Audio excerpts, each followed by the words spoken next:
Afrobeatz News Pro, guys. It's me, Afrobeatz News, and I'm back again with some of your latest Afrobeat gist. Hope you're having a wonderful, fantastic day. Don't forget to like and subscribe as well as post notification. And let's get right on into the news. First of all, the news, we have the one and only OBO Davido. OBO Davido has finally come out to review the songwriter for his hit single Aye. Now, in case you guys don't know, Davido has never been the one to shy away from the fact that he doesn't write all his music. It goes as far back as it's one of his first hit singles, Go Babe, that he released way back in 2013, 2012. Now, that hit single, people allege that it wasn't written by Davido, that somebody else wrote the song and even sang the song before him, and he just took the song and modified it a little bit and put it out there. Now, ever since then, the speculation that Davido has ghostwriters have been known. In fact, people have been speculating that his recent album, which is the of course the Better Time album, was mostly written by his ghostwriters Major Kun and Peruzzi. Now Davido is coming out pretty much to put it out there that he is not shy of his ghostwriting connections. He came out to actually appreciate the guy that made one of his hit single, the Aye. Here's a clip of the hit single in case you've forgotten that. And here's another clip of Davido appreciating the guy that gave him the hit single Aye. Roll it. She no want designer, she no want Ferrari. She said I'm my lover. You belong to me and I belong to her. Oh baby, you go kill somebody. The biggest hit from my child was still the chop today. Wow. It's not that producer. Oh, nice. He wrote it, released it. He went out there.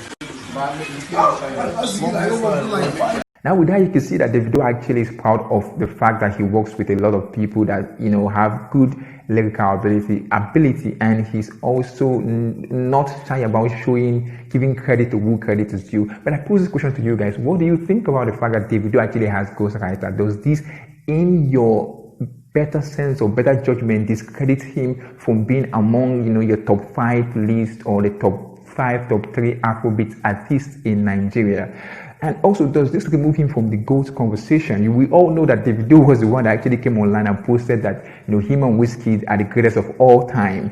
Do you think that the fact that he doesn't write his song discredits him from being recognized as one of the greatest of all time? Now, of course, I will tell you guys that in hip-hop, if you don't write your lyrics, if you don't write your lyrics, if you don't write your rhymes, you won't be considered as one of the greatest of all time. You will be considered as a good musician or like a good rapper, but you won't really be considered among the GOATs.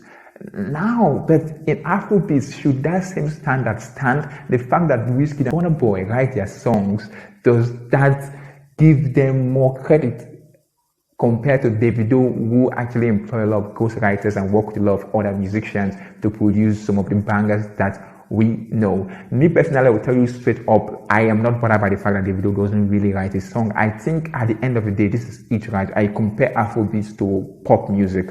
I think they have similarities. They are really danceable music, and some of the biggest pop stars in the world, people like Michael Jackson, Whitney Houston, and the rest of them, most of them had ghostwriters. Most of them have people that, you know, have songwriting credit to some of their biggest songs. So I can't fault Davido for doing what most of the megastars around the world have been doing. But anyway, like I said, my opinion doesn't really matter as much as yours. So tell me what you think about that. And if you feel Davido should be given a pass for the fact that he has a ghostwriter and should still be considered one of the greatest of all time, let me know in the comment section down below. Now moving on to the next news, and still with Davido. It seems like Davido was out in Ghana, one of the big nightclubs in Ghana, which is commonly called the Bloomberg nightclub. Davido shut down the nightclub. He had a performance there, spectacular. Now, the reason why I'm talking about this is because Davido of recent was bounced from that same nightclub. 2 months ago, he was bounced out of that nightclub, and there was a video of him, you know,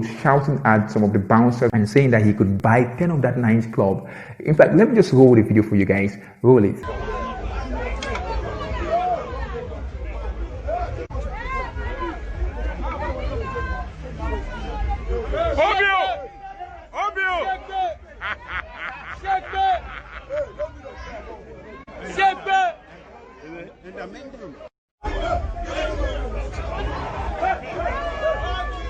Now with the video, you could see that Davido was really pissed. He was angry, and according to what happened, they said that Davido was permitted to enter the club, but the only thing was that his entourage were not permitted to enter the club simply because they had certain substances on them that were considered, illegal, or they were not willing to allow into the club. So because of that, since they did not allow Davido entourage and Davido was pissed, Davido decided to leave the club, and you could see that he was yelling and he was really, really angry with them. But it seems like this did not better their relationship, because Davido right now seems to have made amends with the club managers, and he was back at the club and he was welcomed very well. He had a great performance there. People really loved his performance. It seemed like people in the club really enjoyed his presence there. He made the whole place lit, and it was just all happy memories. Now moving on from that to the next news, and this is a bit different because I'm diverting a little bit to Nollywood. Now some of you that don't really watch Nollywood, you can tune out now, because I understand if you don't really watch Nollywood. But if you watch Nollywood, this is actually for you, because one of your Nollywood actress known as Cossy Orjiakor is out here in the news, and she is trending simply because she decided to throw shade, like a subtle shade, at a dead man.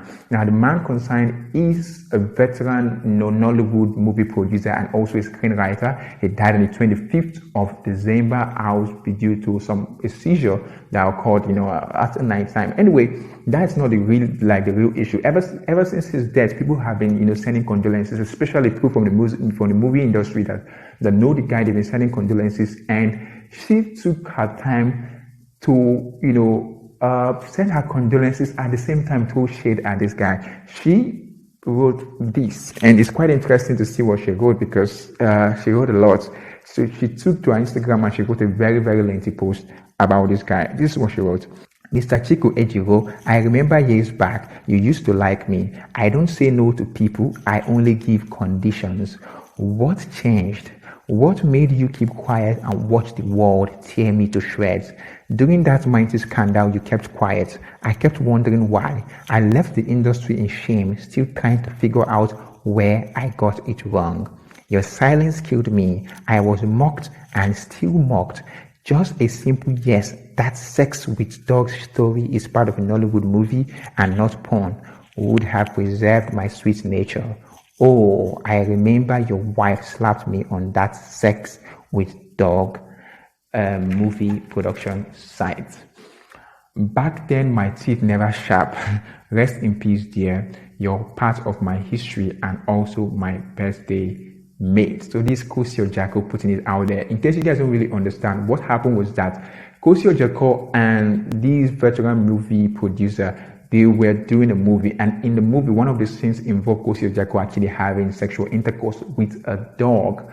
Now, unfortunately, clips of that particular scene was taken and put on the internet, and these blew up online. People started thinking that particular scene was real. People started speculating that Cossy Orjiakor was endorsing, or she was doing bestiality, or she was doing some kind of bestiality porn. And because of that, she was cancelled. I mean, she could not get jobs anymore in Nollywood, and she was kind of blacklisted. During this period of time, she thought that, of course, the producer of the movie, which is Chico Ejiro, would come in her defense and let the world know that this is actually a movie.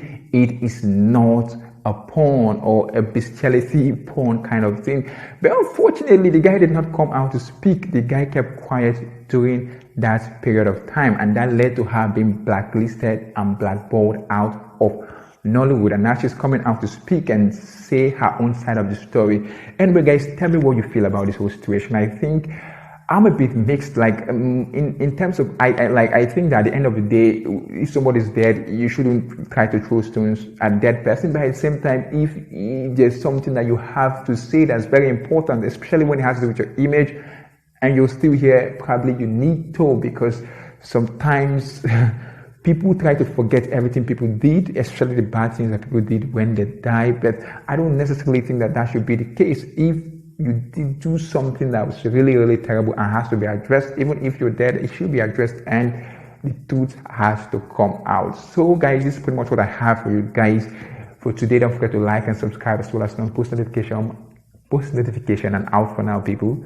Peace.